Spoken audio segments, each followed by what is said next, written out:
mindset. You can do all that, but until you lived it, you know, you can't really appreciate being able to be mentally prepared for a catastrophe like that. And everybody has to be prepared, not just the guy that got shot. Last thing I want to ask you is just essentially, is there anything that we didn't cover that you wanted to say or to let people know about this incident or the recovery process or the community support or anything that we didn't touch on? No, everything is, I mean, the recovery process is going well. Obviously, I've got numerous surgeries to go through, which are going to take months and months. So it's a long road ahead. Again, I can't thank the community enough for standing behind us, standing behind me. And it's good to know that in this day and age, especially with everything that, you know, we're coming up on an election year and things are fixing to get kind of messy out there again, it's good to know that people will actually just come up to you and just thank you for what you do.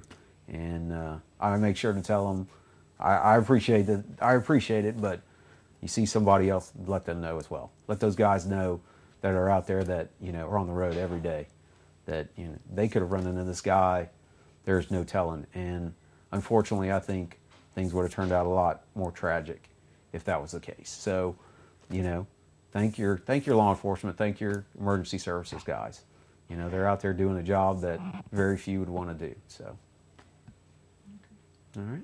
Just get a white shot just for. Sure. You know, that I think that when going back to that, we're just talking about the tough huff. I think it comes from a quote that the sheriff had, where he was talking about what, you know, how tough an individual you were proven to be, emotionally and physically, Right. through all that. And I think that's where that I came in. It was one of the quotes that he gave. I have no idea where that came from. I know they just, when I started waking up, they were, oh yeah, it was all over the place then. So, you know. Well, one of the things, you know, you had mentioned to me that one of the reasons you're coping so well is that you are talking about it. This is the first time you kind of talked publicly about it, but you have really had a network of people around you that you're not afraid to discuss every aspect of it and go ahead and get it out there. Yeah, and that's an excellent point. I'm glad you brought that up, as well as not just to get it out for the community, but other law enforcement officers.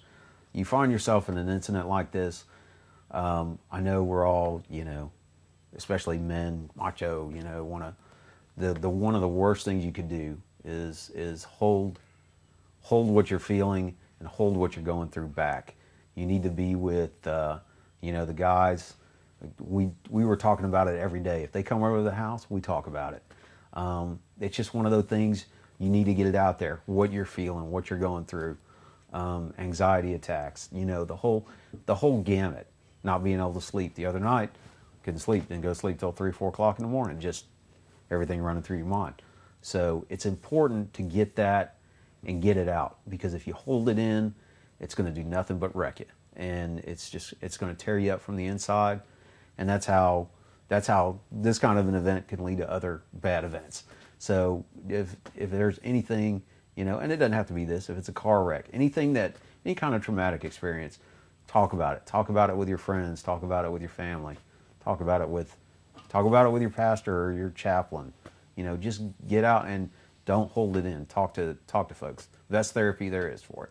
Yeah, and that's where you just start healing. You really have to first Absolutely. confront it and how you've reacted to it. Absolutely. So.